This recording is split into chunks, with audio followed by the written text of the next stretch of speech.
Welcome. Thank you. Welcome. You all know each other, Yes, and we do. it's just it's I'm just going to take a breath. We could all take one. Yes, take a breath. Let's take a breath. Okay. So, welcome.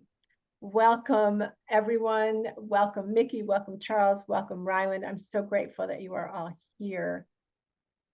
I was sharing with everybody that we often honor the moms and how important it is to honor the dads because of their contribution. And especially in the past, in my experience within the health and medical freedom community and in MAHA and the regeneration community, I have seen dads just step forward in a way that is just so heartwarming. And I have great respect for each of you for all that you continue to do through not only the work that you put out into the world, but the way you love your families and how important that is. And it's not fake. It's so genuine. And I'm really grateful for that example. I feel that in our world, especially right now, we don't often get to see the expression, the representation of how important family is and how much it informs your work. So thank you all for what you do. Thank you, Wendy. Yeah. I was also sharing with everybody that I've met you all in such different places and how, you know, they say the world gets smaller the more you get really clear about who you are and where you're standing, and how there's these soul groups that come together. And I think about how I've met you all in different places, and yet here we are. Here we are aligned again in service to freedom and beauty and faith and family. So it's pretty darn cool. So I'm going to do a little bio, and then we're going to just have conversation about fatherhood, activism, what's on your heart, how you've been transformed by fatherhood, how your work has changed, how you've been changed, what's important to you now, and legacy, how you see your life and your fatherhood in terms of legacy. So I'm going to just finish up with Ryland, who is the co-founder of American Regeneration, now with Kelly Ryerson. And he's a dedicated husband and father of 2 young boys. He lives on a 200-acre regenerative ranch in Hill Country, Texas, called Sovereignty Ranch. And his sister lives on the same ranch. And he is learning to practice what he preaches. And he has a lovely wife, Sarah. So that is Ryland, and you will hear more from him. And then we have Mikki Willis, who is an award-winning filmmaker and cinematographer, and he is regarded as a pioneer in the world of transformative media. And his passion for uniting creatives inspired the birth of Elevate Film Festival in 2006. And he has done some of the most extraordinary films, and I know that a lot of he was very successful in Hollywood and in the commercial in commercials and in that whole world. And then September 11th, 2001, and a few other very personal things gave him a turning point. And the vision for Elevate was born as he was at ground zero. And so I wanted to share with you some of the films that he has done that we all know about. Well, I know about Spiritual Liberation with Michael Beckwith, which goes way back. Neurons to Nirvana, Pandemic 3, The Great Awakening, Neurons to Nirvana, Be Brave. And he also has a very lovely wife, Nadia Salamanca, and 2 beautiful sons, one of whom just did his first TEDx talk, which is pretty extraordinary. So then we have Charles Eisenstein, who is an American orator, author, speechwriter, philosopher.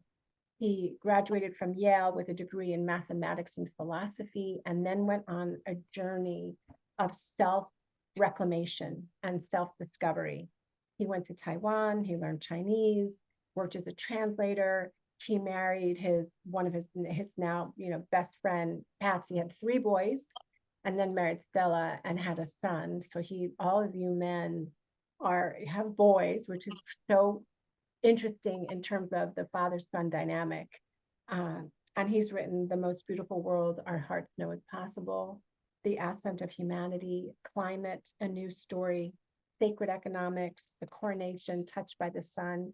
And he worked on the Kennedy campaign as speechwriter, and he continues to be prolific in his writing and in sharing his thoughts. So each of these men here are real thinkers, really taking thoughtful moments before they say something, do something, and they are such creatives, contributing to the betterment of each and all of our lives. So thank you again, and thank you all for being here and being flexible in those moments. So, gentlemen, talk to me about fatherhood. How is it different for you with your father, if your fathers were in your life? How has it informed your life? And popcorn style, whoever wants to go first, just jump in and share.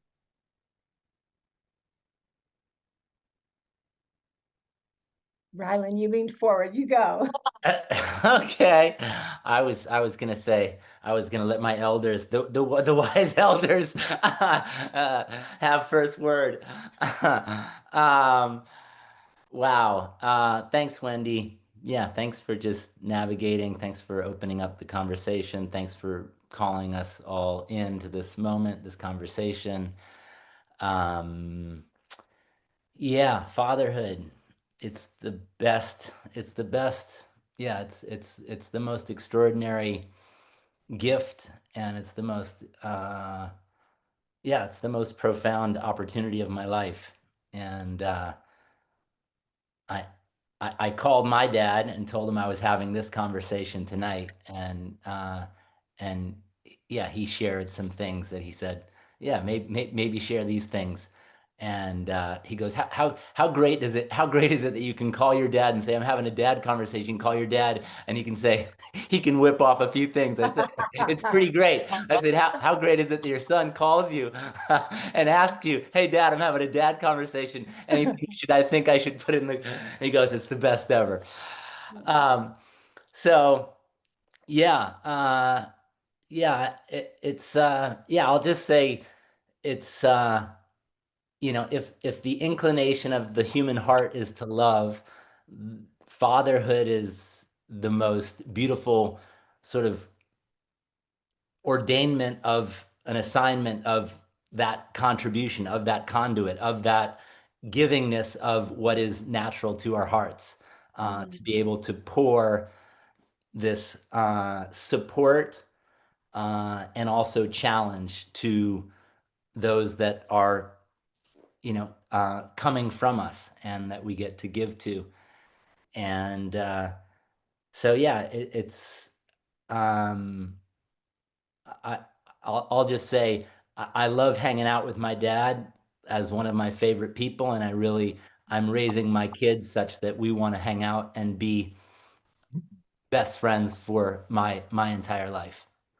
And so, yeah, that's what's there on my heart to say in this moment. Thank you. Thank you so much. I'll be happy to jump in there. Please.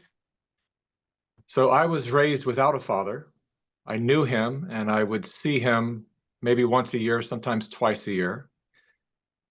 But I didn't really know him. I didn't get to know him until his 60th birthday, really. He's 84 now, and hanging on to life. He got really messed up by the COVID vaccines. And so he's now well, I would say he's in hospice care, but he kind of had a little miracle happened. And apparently he's in palliative care now. He's come out, he started to improve. There's a whole story behind that and a vision that he had. And it was quite amazing. Maybe I'll tell that story. Please. But I will say this, if I could go back and do it all again, I wouldn't change a thing. Mm. And I was able to, on my dad's 60th birthday, I was able to fly to Oregon. I'd never really had a deep conversation with him. We're very good friends now. Love him so much. But I flew to Oregon, very nervous on the flight there, because I know I wanted to say something to my dad, but I didn't know what to say, and I didn't know how to really talk to him. I tried to have one other deep conversation with him when I did some transformational work in the mid 90s, and it didn't go so well because I made the mistake of calling him to tell him I forgive him. And so, as you can imagine, that resulted in you don't know the story, you don't know the details, and yada yada. And I realize now, older and maybe a little bit wiser, that I should have called and just told him that, asked for his forgiveness for thinking that he should have been anything other than what he was. Because when we meet life with divinity, understanding that the things probably the top thing that really causes us is suffering, is resistance to what is. And when I got that in my life and I was able to really celebrate the fact that I was raised by 3 women and a gay brother, so I was very comfortable with the feminine, but always felt very awkward with men. It really forced me to get to know myself as I was trying to understand what the heck this man thing is, and ultimately become my own man. And I think that that's why I am the father I am right now. And I will tell you one beautiful thing that my father said to me the last time we went to put him in his hospice care home, is he looked at my sons, they're 11 and 13, and he very seriously said, "Boys, I want to tell you something. Your dad has been the first one to break the cycle. And you need to be really proud of that, because I don't know if you know what that means, and I'm sure he'll tell you later, but he's done it, and he's done it in the best possible way ever. And I'm really proud to know that I can leave this planet knowing that the lineage, the trajectory of our lineage has been changed because of the work that your dad has put in." And it was just a beautiful thing to hear and receive from my dad. Really beautiful, Mikki. It's a very beautiful story, Mikki. Thanks Thank for you, sharing Charles. that. Thank you. Yeah, it brings up a lot. This idea that we don't have to be perfect, that each of us has received a lot of challenge. And my view is that if you manage to pass on even 10% less pain than you inherited, then this species is going to be in pretty good shape eventually. As I get older, it's come to me that I'm not going to live forever. When I was young, of course, intellectually, I knew that I was mortal and I was going to die someday, but it just kind of seemed theoretical.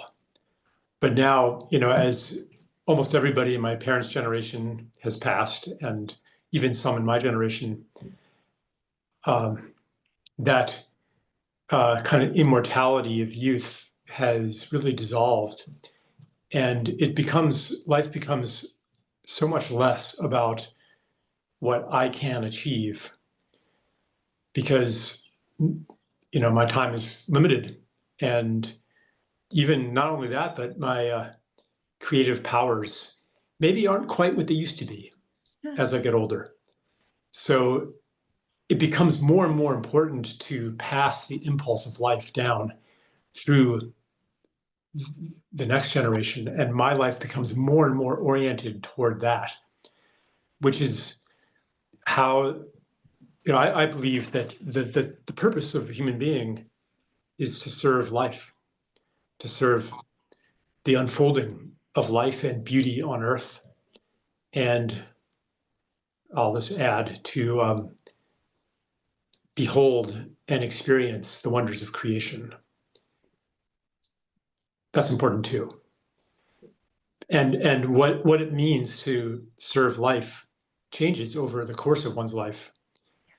And having children really, you know, I mean, sometimes I look at my work, whatever I've accomplished, and sometimes it seems kind of futile, you know? Like it seems like, yeah, I mean, a lot of people might tell me that my work has impacted them in some way, you know, and I'm not fishing for compliments here, but when I look at my children, there's no doubt whatsoever that I have done something good, that everything that I've poured into them was worth it. You know, it wasn't wasted, it wasn't in vain. And that I have at least fulfilled some of what I'm here to do. It's so tangible and concrete. So I'm very grateful for having had the opportunity to do that. And yeah, and thanks for inviting this conversation, Wendy. I'm done for now. Beautiful. Thank you. Thank you. You know, it's interesting. My dad was my best friend. I was so close with my dad. It was a little trickier for me with my mom. Not that she didn't love me and I didn't love her, but it was very different. And I remember my dad once said to me that when he was dying, he said that one of his arms was my brother and the other arm was me. And I saw how my dad showed up in ways that really would blow me away. He would just show up. And I think about my husband, and when I was right before our daughter was born, and I was all the stuff I was doing to prepare for the birth. And I remember my husband had a moment, and then after the baby was born, he said, "Oh, it's a relationship. I know how to do this." But there's so much emphasis. I remember when, we birthed her at home and all that kind of stuff, but the dad, how important it is to have the dad and to honor the contribution to the child of the father, of the fathering energy, and how wonderful it is for a child to know that their father is there, that there's somebody that has their back, to bring in that energy in your life. And as you evolve, of course, when you evolve, you get more mature, you hopefully become more mature, and you start to realize that your parents are people. They were people before you were born, and they are still, they're still those human beings growing and evolving. And there becomes a whole different relationship. Like, you have older sons, Charles. You have one younger son, right? Your fourth. Yeah, one 12-year-old, the others are in their 20s. Right. And Mikki, 11 and 13, and Ryland, yours are under 10, right? 2 and 7. Those ages, I just want to say, they really do need you. Like, they really do need your presence in their lives, and the connection with you makes such a difference. And they are watching everything that you do, how you say, how you treat people, how you treat, your wives. They're watching everything. It is remarkable. Have you found that as a father, you are thinking about what you are passing on to your kids as you're moving through just life? Do you ever just stop and go, okay, is this what I want them to see? Is this what I want them to absorb? Absolutely. Yeah. I mean, I'm thinking about that. I mean, I think that's, one of the big differences about having children is there's another reflection of who am I being, and what is the impact of who am I being, because I'm demonstrating what I encourage or what I embody, which ultimately gives them the invitation or the indication that is, how to be a man, or how to be a father, or how to, speak to my wife, or how I speak about, somebody I've never met before, So yeah, I'm actually consciously trying to remember that, and yeah, to embody. I mean, one of my things I love doing is, my son Rumi, who's 7, every time we go into a public bathroom, part of we grew up on a road in Fillmore where there's a lot of garbage on the road, and just one of the things that I wanted to imbue and embody is like, how do we what's some little seed value of every day making a difference or making the world more beautiful, Mhm. and so that we can do that by beautifying, by and again, literally a dirty public bathroom at a mobile station between here and San Antonio, and having that conversation, picking up the garbage behind the toilet, or and putting that in the trash, and saying this is a way that we can beautify and make the world a little bit better. And knowing that, yeah, that's just a seed of intention and way of being. Obviously, that my hope is that that carries into so many other aspects of how we show up and the actions that we take and why we take those actions. Yeah, and you're living on the land. They're like literally on a ranch, seeing, the seeds and the animals and life too. Yeah, yeah, no, Yeah. yeah, I mean, that's, I said this earlier, but there's almost, I couldn't have imagined 5 years ago living in rural Texas, but it honestly is, yeah, it's one of the greatest decisions I've made, and the big part of that is simply that the environment is one that every day we are interacting with the natural world, and having these little, whether it's picking up frogs or learning what the sound of certain grasshoppers or crickets or katydids, and being to identify those, and yeah, it really is. Um, yeah, it's one of the things that has me being in a very rural place after being very connected in a city, and in the Yeah. mix of many things, to see them being connected to this natural world is definitely one of the things that fills me up and has this be such an important decision and choice that we've made to be here. Yeah. Yeah. It's And beautiful. actually, Mickey is part of one of our landmates. Him and his wife, and they bought 10 acres of Sovereignty Ranch, and Wow. part of their future plan is to um, build a home and a space and be able to be part of what we're creating here. Wow, that's so beautiful. I love that. Mickey, we were going to say something? No, just listening. But yeah, that's true. I can't wait to do that. We were planning on building this year, but we had a very important movie that needed to be finished, and so we diverted our home building money to finish our movie that's out in the world right now called Follow the Silenced. And so it looks like next year we'll start breaking ground. I mean, it's a funny word to use, great. Your films are so poignant and so powerful.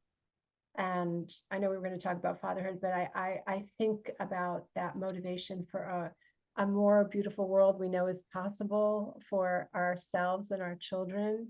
And I think about the films that you have put out there, especially something like that. It's just, Well, thank you. And we can tie that into the theme of this podcast, because yeah. we will be raising money soon to do a film about fatherhood. It's been something that I've wanted to do for since I became a father. Mm. I'm glad I waited because I don't know that I would have the insights and the clarity that I have now. And but I think it's incredibly important, because there really have been some insights along the way that I think I sure wish, I sure wish I was raised with some of these values. There was one thing that I learned from raising these kids is this plight of losing our voice and building ego and doing all that stuff we do to survive, and then spending many years of our adult life trying to shake it and transform it and find our voice again. And I've learned that it's a normal path, but it's not a natural path. But it's a path a lot of us take because we're being raised normally and not naturally. And that's a really big distinction in our families, to really examine everything that we experience. We always look at it through the lens of, is this normal or natural? And it started with hearing all the advice. When you're about to have your first baby, you hear all the, it's kind of cute, right? Because you have all the people trying to tell you, they give you the DVDs and the all the books, and all the advice comes from every direction. And some of that advice sounds like, be aware of the terrible twos, and when Nadia and I heard that, I just because I've been stubborn and hard-headed my whole life, I don't hear things as truth. I hear them as possibility, but then I like to always challenge everything I hear. And so I stopped and I said, is that, I wonder if that is the case, if that is just a natural part of the journey of every child, or what would happen if we called it terrific twos? Exactly. And really paid attention to what was happening, and what we learned through that experience. It was some of the funnest moments that we ever had.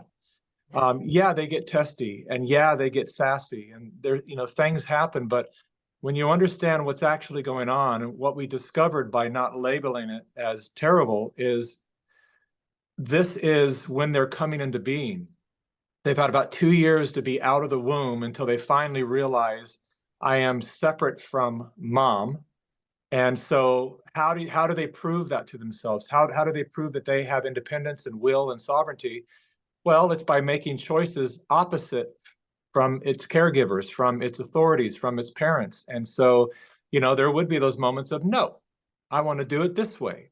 And so we'd say, okay, well, let's always keep in that boundary of understanding that we are their parents, and that we really want to instill in our kids from the very beginning that there really needs to be a level of respect, that we will respect you. And as a dad, I've been really, really strong with my boys and ensuring that they respect their mother and women in general. And so, we'll let you, we call it negotiating. We'll let you negotiate, no whining, no screaming for what you want, no throwing a fit. And let's talk. And if they were throwing a fit or whining, we'd say, I really want to hear you, but I'm not willing to with that kind of energy. So come back when you're ready. And so when they would come back and ready to use their words and their voice in a powerful way, then we would allow them to negotiate, to tell us what they want and how they disagreed with us. And it really built these strong, articulate characters where they're always negotiating. They're awesome at it too, and usually they win because they don't negotiate unless they have a really good point. And sometimes they don't win. But they've learned how to take that like champs. But for me, it's been the real observation of looking at everything. It's taught me so much about myself, about being a man, and really examining, like, is this natural behavior or is this normalized behavior? Is this something I've learned, that how men react and act in the world? And what would the natural me, how would the natural me respond? And it's just been one of the countless gifts of having two boys reflect back at me at all times, what I'm looking like in the moment. Well said. Well said. Absolutely. Yep. Yeah, Go ahead. I love that distinction between natural and normal. Yeah. If we lived in a very healthy society, natural and normal might coincide quite closely.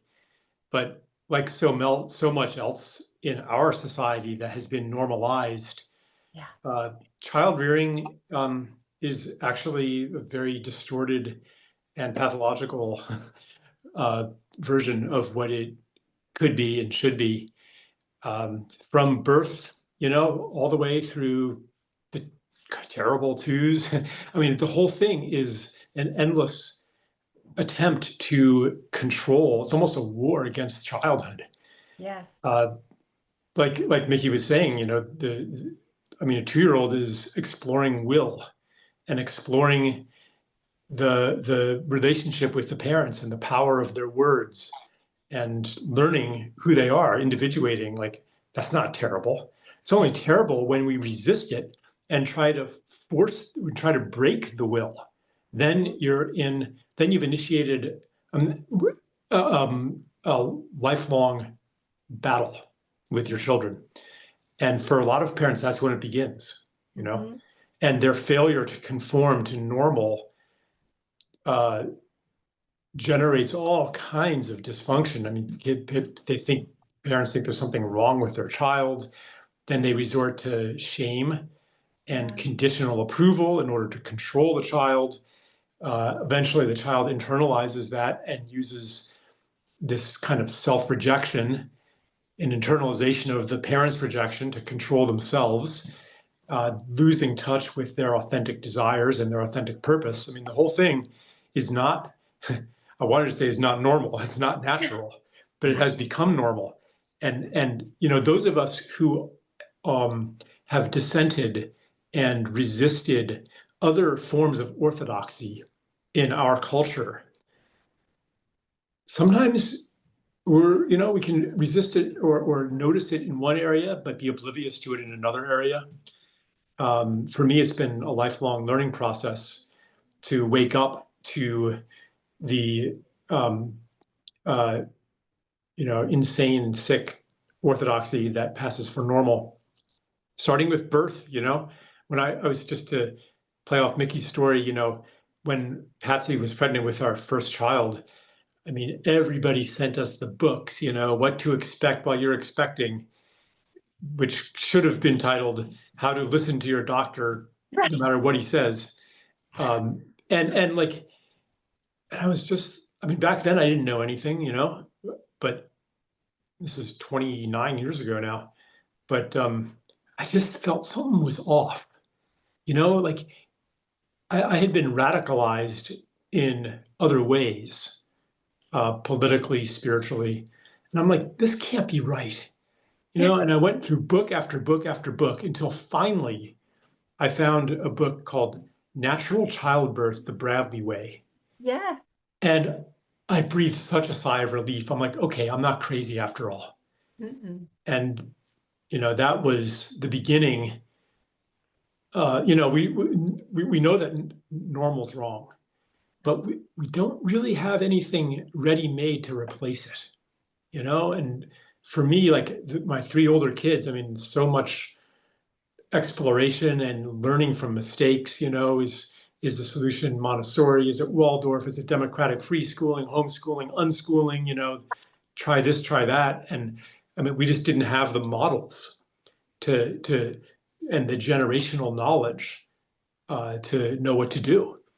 So finally with my fourth, you know, now I kind of know the ropes a little bit, and hopefully the learning from the errors that I made will be transmitted to my children and not the errors themselves. Because, you know, a lot of this, you know, I think Ryland was saying this, you model, whatever you do is a model for your children. So I think it's going to take a bunch more generations before we really can align normal and natural again. Yeah, I love that. God, thank you all. It's so, oh, it's so wonderful. I've been a parenting educator for over 20, almost 25 years plus.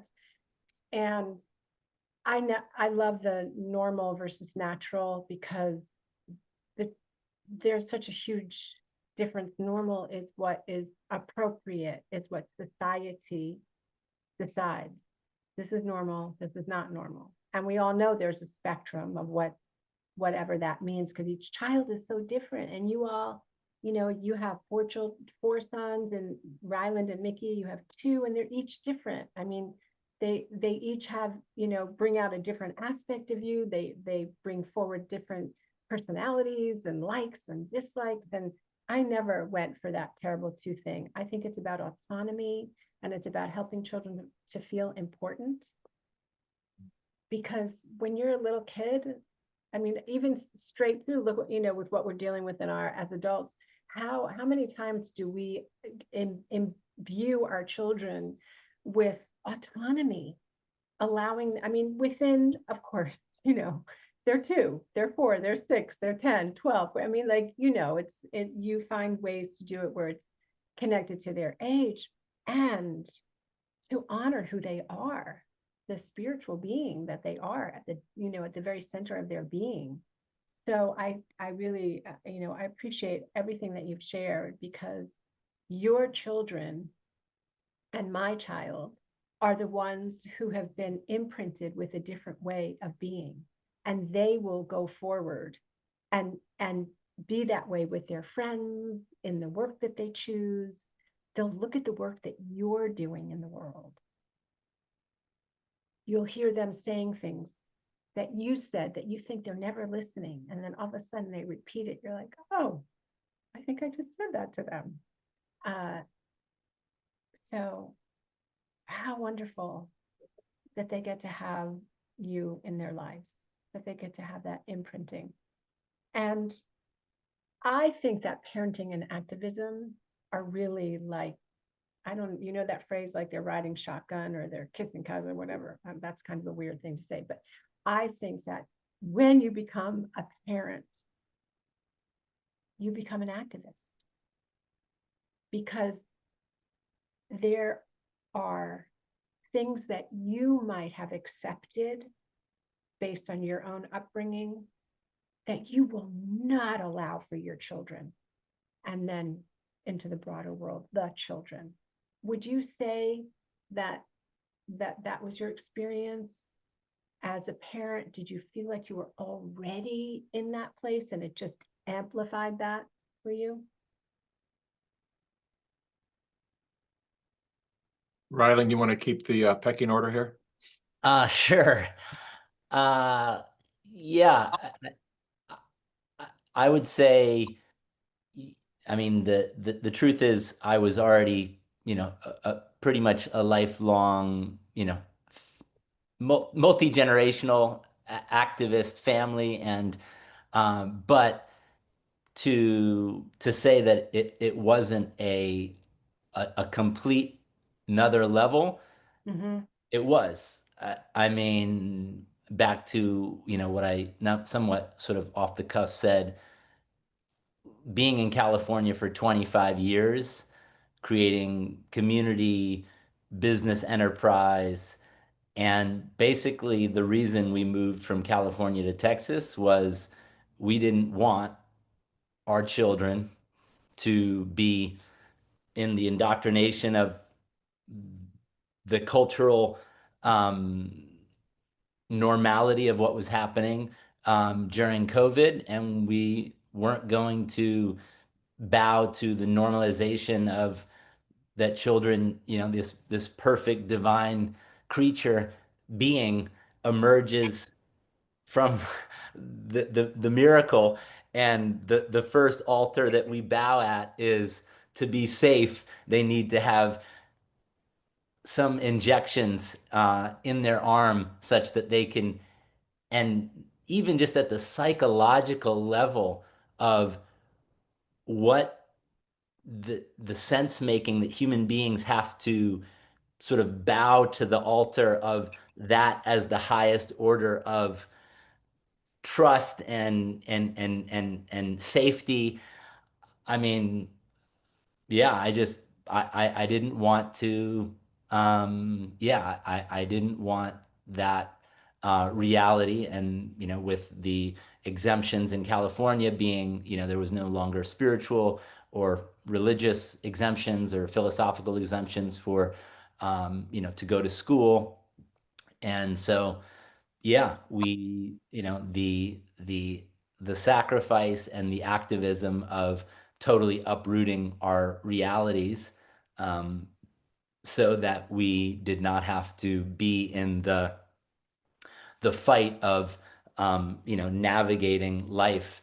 You know, we made the choice, among other factors, to move to Texas, where we have the freedom to not have those mandates. And also, you know, there was other freedoms that we wanted to express You know, we were at the time living in community in Ventura County, and basically what we discovered, everything we wanted to do, regenerative farming, living in community, raising our kids, having, you know, farm workers and community living, it was all illegal, and there was just so we gave up a lot for a new frontier of, all right, we want a different canvas for our children, and it's a big unknown, but we're really glad that we um, made that choice, made that leap of faith. Yes, exactly. Thank you. I'll jump in by saying that I no longer consider myself an activist. I dropped that label some time ago because I realized that now I see it as more of just my duty as a father. I don't want to separate it by calling it something else, like it's over there, like I can either do that or not do that. For me, it's my, you know, my civil duty. It's being involved in human rights and local politics. I think it's incredibly important that all of our children see both parents engaged and not just allowing the powers that be dictate their lives, which then become the child's life, but to see that they're actively involved there, if it's from the macro of being involved with your HOA or your neighborhood community, whatever it might be, being actively involved in that to make sure you know what's going on and you know how to protect your family at your home, to understanding who the heck is running your county and what kind of sheriff is running for office, and what do the people stand for that are going to be making the policies that are going to shape your family's life and future of wherever it is that you live. So now I just look at it like it's like eating, you know, it's just something that we have to do. And so and my, you know, as a result of that, as you mentioned at the top of this podcast, you know, my 13-year-old just did his first TED Talk, which could not be more delighted. He's just always been an incredible boy, really been incredible. Charles said something at the beginning of this that really reached me. You know, because I will say that I fluctuated in between confidence and self-doubt most of my life. And having children, no matter what the world is saying about me, and as most people know, the world says a lot about me because I put myself out there. Whatever they're saying about me, it's always important to listen to see where things might be accurate, to see where I might have room to grow. But I don't doubt myself anymore because I look at my children and I realize that if they can be that awesome, I must be doing something right. Mm, mm. And so again, no mirror could be clearer. And what they reflect back at me really has had me generate a level of self-love and appreciation that I've never known in my life. Keeping it humble, understanding that we're, you know, my kids are still just 11 and 13. A lot can change between now and the time they get married and have children. But I've been there for them. That's one thing I know. I've always been there for them. I won't travel anymore. You don't see me doing a lot of events around town because my criteria is you have to fly my wife and kids with me. And what I found is because, and I said this to someone in the movement, someone that you all know, I won't say who because I don't have his permission, but I had a talk with him one day and I said, listen, because I know his family and his family was suffering. And I said, while you're out there saving the children of the world, don't forget about your own. And it's such a common thing for men to do, you know, to go out on their hero's journey, the hunter-gatherer, and get out there and, you know, but what happens to the kids when the dad's gone all winter hunting? You know, it's great that you're going to bring back the food for everyone to eat, but where is dad in the meantime? And understanding the deficiencies that I was raised with, I got very lucky. I got very, very lucky. I went way south when I was a teenager. And thank God that I was able to come back from that and really purge out everything that wasn't in service to the purpose that I came here to fulfill, that I can now pass on to my children, allowing them to have their own purpose and their own will, but at the same time modeling for them what's possible. And as a result of that, you know, I will say that I did not know that if I would see my relationship with my boys in a movie, I would say before I became a father, I would say that is so far-fetched. I don't think it's even possible. My boys must tell me they love me 20, 30 times a day. They don't leave the house without finding me wherever I am to give me a big hug, and they don't come into the house with telling me how much they miss me. We have a very, very precious relationship, and it's built on absolute trust. And that was one thing from early on. Another thing that Nadi and I sat down and we decided to do, we said, let's try something. And this was just a hunch that I had, and it turned out to be a solid hunch. And that was, I said, let's not do the Easter Bunny thing and the Santa Claus thing. Let's do none of that. Let's never lie to our kids. Because while it seems harmless, and a lot of adults will say, yeah, I believed in Santa Claus. My parents lied to me, and it didn't really bother me. I don't know that it's always detectable at how much damage that really does.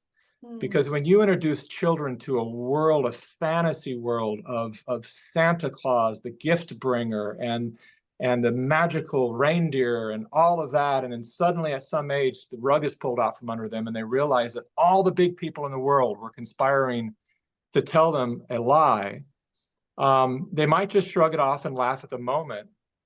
But what kind of betrayal story could that potentially plant in that young person whose now big, beautiful fantasy world has now been crushed? So that's just one example of where everywhere we said, let's never make up a story. And we've been very honest with our boys, to the point of where I welcome them in to see the work that I do and to see the raw video before it gets blurred out. I want them to actually see what a gunshot victim looks like, and they have a real sense of reality. They're not desensitized by it. They look at it, they understand that's the reality of the physicality of the body. We're not immortal. And it's helped them make higher choices, to understand that this is the world that we live in. And it's allowed them to feel safe, knowing that their father trusts them enough to bring them into what would normally be looked at as an adult level conversation. Nadi and I have just always brought the boys in. It's like, you want to know about it? If you're old enough to be curious about it, we'd rather have you learn it from us than the internet or other friends. Right. And so I look back now, I didn't know if we were making a mistake or not, because I hadn't done this before. But my fatherly instincts pushed me in that direction. And now I look back and I realize that it was actually a good move. Really powerful. Yeah. Wendy, did you want to end at 6, or should we go over a little bit? Go over a little bit, as long as you all have the time. Yeah, I mean, there's just so much to respond to. I could go into any one of those. The topic of respect came up earlier, and Mikki here is talking about really respecting his children, which therefore provides a model of respect, and they will respect him. A lot of people misunderstand respect and they confuse it with fear, and think if your children don't dare mouth off to you or something like that, that means that they respect you. I never once have told my children to say that they were sorry, or to say please or thank you. And they're all very, very polite, because I never taught them insincerity. So often, I'm sorry is actually an act of submission, not an act of apology. It's another thing that we can confuse a lot. And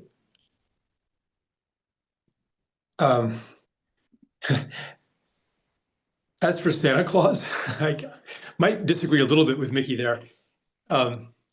The way that I handled it, we told the story of Santa Claus. I think that children naturally are very attuned to kind of fairy tales, and it exercises the imagination. And at some point I'm like, well, of course, Santa Claus doesn't actually live at the North Pole. He's not actually flying with reindeer. It's more of an archetype that any person at any time could actually be Santa Claus in that moment. When you see the Santa Claus dressed up at the mall, like, what is it for that to be the real Santa Claus? Well, if it's the real Santa Claus, is if he is actually channeling that spirit of giving Right. and that spirit of merriment, you know.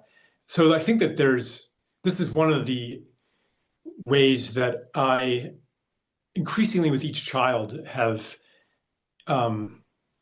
imparted a non-normal metaphysics and kind of a mythological way of thinking that prepares them. You know, it's actually quite natural for children to be very literal and precise and kind of Cartesian, objective, you know, like around up to like maybe age 12, you know, they're very hyper rational. And there is, though, Joseph Hilton Pierce wrote about this very beautifully. These books are many decades old now, but I really recommend one of them, Evolution's End, about the different stages of childhood. And he says that there's another stage of cognitive development that is supposed to happen around age 15, 16, you know, in that range, that in our culture never does happen. And it's the fulfillment of the child's, that emerges at that age, a sense of idealism on the one hand, secondly, a sense of their own magnificence, and thirdly, a feeling that something amazing is about to happen. And you know, something is going to happen. And really what they're anticipating is initiation into adulthood. But you know, in our culture, they just get the sad vestiges of those initiations, you know, high school graduation or something like that. That's obviously a meaningless ritual. And they go into their late teens, their 20s, their 30s even, not ever having become an adult, expecting still this, you know, holding this great expectation that is supposed to initiate them into a transpersonal mode of consciousness. Where they are no longer just in service to themselves, but in service to the tribe, you know, in service to life, and therefore fit to be a parent. And, you know, I mean, I have to say, like, I didn't receive that initiation and spent much of my life wondering why I felt like a child playing grown up. And many, many people have that feeling. So, you know, I can't say that I know how, having experienced that myself, that I know how to initiate my own sons. Initiation is really a community function. It's not something that a dad can do for a child. But there are now subcultures emerging that understand at least some of this. So, you know, one thing that back when I had my other kids, I didn't have the money. I mean, we were, you know, in poverty. I was like, you know, I was not in a place where I didn't have the fortune at that time to be able to, you know, send them to, you know, outdoor skills camps, you know, and rites of passage. But now I am in a position to do that with my youngest.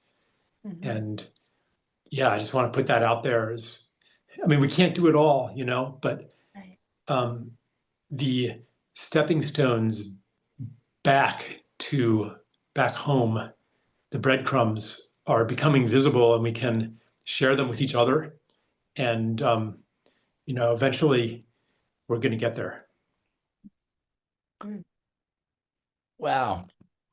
This is an exciting, beautiful conversation. Yeah, I got a little bit like, oh, with the Santa Claus thing. I'm making it.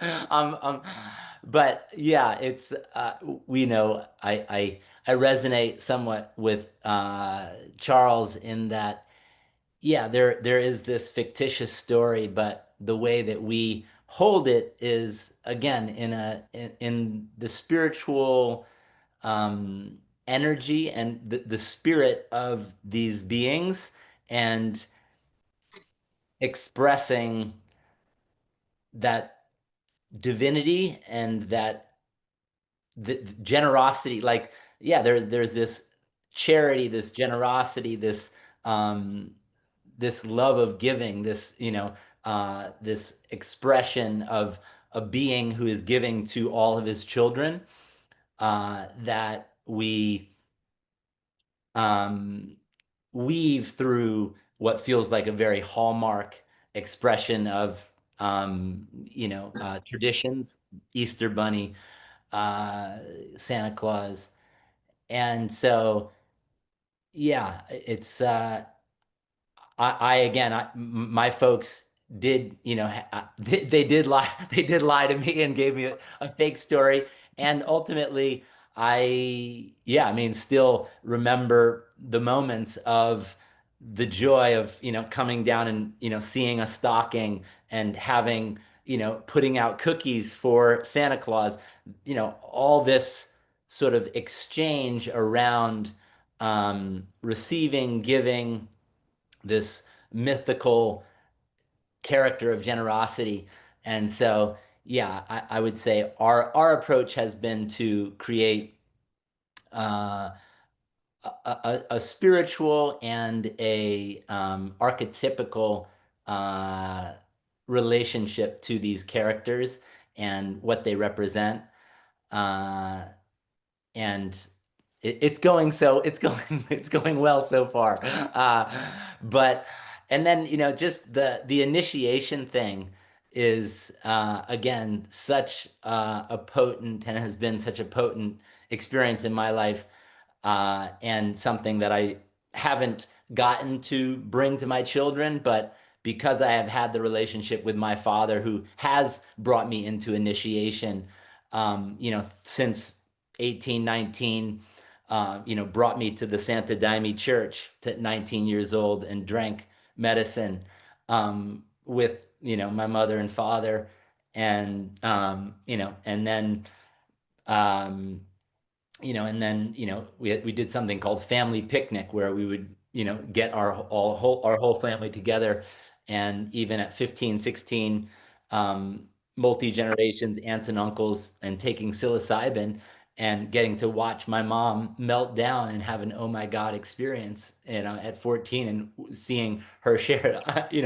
I'm just a puddle. I'm just completely melting down her ego in front of me, and me getting to witness that, um, and being so raw, vulnerable, and surrendered, and then also, revering, God, revering the creation, revering this experience of oh my God, uh, and and having those experiences and feeling this, experience that feels, almost transpersonal, to like 1,000 lineages have had these moments together, around a fire, looking up at a night sky, feeling the presence of love, God, humility, surrender, uh, like the awe, and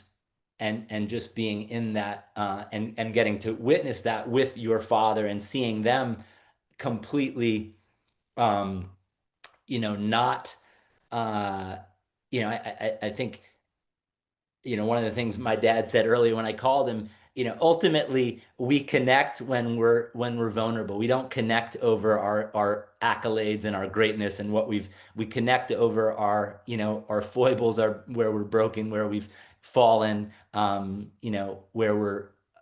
And so to be able to see your parents, um, humbled and, fully,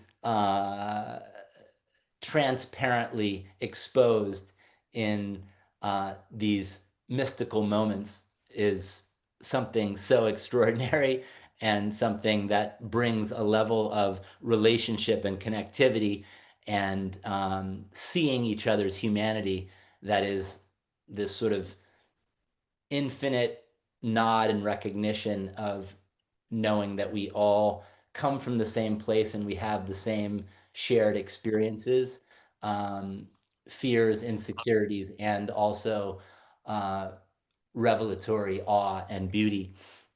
Mm. And so, yeah, being able to bring our children into these initiation moments is been one of the most remarkable things that I've gotten to experience as a son, and I intend to be able to share with my sons, my 2 and 7-year-old. Sweet, so sweet. I love that. Thank you. Thank you for sharing that. And my understanding of the brain is that the kids they're very connected into mama's field after they're born. And then it becomes about their relationship with the dad. And they're usually in this really dreamy state. So I love that you shared about the vulnerability, because that's, the thing about kids is they don't care what you look like. They don't care if you're dressed well. They actually don't even care if you smell. What they care about more than, but I mean, like, they'll notice it and they'll tell you. Like, that's the thing about kids, they keep it real. In terms of the connection, the more authentic you are with them, that's what matters. That your words and your actions match consistently. And that when they don't, you repair it. You reconnect the trust. So it's not like for instance, if they see you and your wives, if you have an argument, that really upsets their nervous system. So if you go off and repair this thing while they're sitting over here being dysregulated, and they ask you, what's happening, and you say, fine, we're fine, it's fine, they feel it's not fine. But when you can go back to them, or even if you've spoken to them harshly, and you can go back to them and say, hey, the way I spoke to you, or hey, what you saw your mom and I doing, we worked it out and we're here, we're okay. Because otherwise, what happens is they think they have to handle it. They've got to make everything okay, rather than just being their little kid selves with their brain development, and you've got them. So being vulnerable allows them, I wasn't feeling so good. It had nothing to do with you. And I talked to you in that way. And so it's beautiful that you are all so, this word I know gets thrown around a lot, but that you're also intentionally conscious. And I love what you said, Mikki, about the no distinction between the activist and the person. I think of it as humanitarian, right? And Charles, what you were sharing about, hoping that, as you grow and the things that are different, you've grown. We grow with our children. The old paradigm was never let them see you sweat. I'm the boss, this power differential.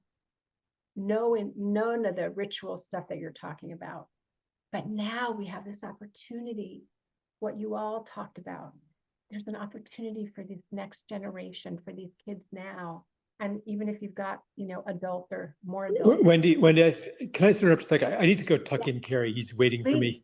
So I'm just going to say goodbye, everybody. Thank you. Thanks, Thank Charles. you, Charles. That's a perfect exit. Yeah. Okay. All right. Thank you, Charles. Charles. Talk to you soon. So I want to say thank you. That was my very long way of just saying thank you for who you be.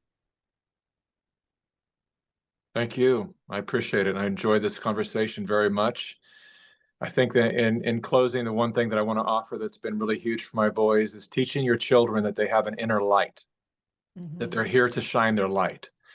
The awareness of the light is meant to get brighter as they age, not darker, not dimmer. Because when they become protectors of their own light, it helps guide them when we're not around. My 13-year-old went to a school for just a couple of months, and he really liked it a lot. He loved the people there, and he loved the format of the school. It was kind of a self-learning school. But he came to Nadia and I one night, knocked on the door like 11 o'clock at night, and came in and sat down on the edge of the bed and said, I want to leave my school. And we said, why? I thought it was amazing. He said, it is in many ways, but he said, a lot of the kids came from public schools, and he said, it's really depressing, Dad, that the level of conversations that they're having, the way the girls talk about the boys talk about the girls. And he said, I'm constantly trying to reframe the conversations and take them to a better place. And now they tell me every day that I'm cringy. And so he said, every day I feel like I'm having to dim my light a little bit more. And he said, and I don't, you've taught me not to do that for anyone. And I said, go write him a letter, you're out. And he wrote him a beautiful letter and thanked them for what he learned in the short time that he'd been there. But he realized that he was up against the mentality of a group of kids that was too difficult for him to if he could just ignore it, he would. But he said he couldn't, because those were his classmates and he was in circle with them all the time. And he really didn't want that influence. And so when the kids learn that they have a light, and that light is what guides them through this dark world and brightens up this scary world, and the kids know, they're online, they know what's going on. So if we keep it from them, then we disconnect from them. So they need to know that we know, and that we help guide them as much as we can, but they're here to nurture that light, shine as bright as possible. We're all here to do that together. They know that that's my job and that's their mother's job, and that they have their own individual light. Their light is not my light. And they get to nurture it and grow it in the way that they choose. But that's what I wanted to leave everyone with. Make sure your children know that they have an inner light, and they must protect it at all costs. And everything they experience, every trend they adapt to, every TV show and internet channel, all has an impact on their light. And the light is the thing that's going to have them reach wherever it is that they're reaching for and live their best possible life. Beautiful. Thank you, Mikki. And so much trust too. That being a parent, there's so much trust, but I hear that, you have that with them. You trust them. This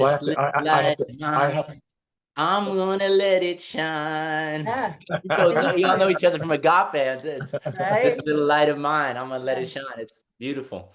Really. Yeah, it is. It is. Thank you. All right. Did you want to say anything, Ryland, before we close? Let's see. I think the last thing I'll say is, coming in, having a 7-year-old, and one of the things that my wife has really brought into our family that has been so beautiful, and I'm really grateful to be able to nurture it and support it, is before we go to bed every night, we pray. And we and just allowing for my 7-year-old Rumi to allow for just the inspiration of his heart to come through and share about his prayer, what he wishes, what he wants to see, what he is visioning. It's just remarkable. One night he said, God, angels, sing down a song of love so that all of your children know they belong to you. And it was just like, I never even heard him say, we never said that. And just to hear that pour through his prayer, I mean, I'm just like, but yeah, just seeing, his little vessel reflecting, this prayer of love, and that all of God's children, all people on this planet know that they belong, and they experience and they hear that song of love. And so, I wouldn't have, created a ritual or a practice around prayer. I didn't grow up with it. And I'm really grateful that my wife brought that into our, the container of parenthood. And now, even if me and Rumi are, sleeping in a separate room, and mom's with the 2-year-old, we just take that moment and allow for that prayer, that love, that that opening to share what we see and what we want to be an expression of in the world. And it's just been such a remarkable thing. And I can see it just shapes who he's being day to day, who he is with his cousins, how he is at school. And so, yeah, the practice and the allowance of prayer before we go to bed has been an amazing way to hold love and beauty in the consciousness of our children. That's beautiful, Ryland. Thank you for sharing that. Thank you. Thank you both. Thank you all. Charles, you'll hear this in the recording. Thank you so much. Ryland, Mikki, and Charles, thank you for being here and for sharing all of your wisdom and your love. I'm so touched and so grateful. Thank you. Thank you, Wendy. Yeah. Thank you, Wendy. Really appreciate you. Thanks for calling us into this. Mikki, I love you. It's great to be here I love with you you too, in brother. this context. All right. Talk soon. Thank Lots you. of love. Bye, everybody.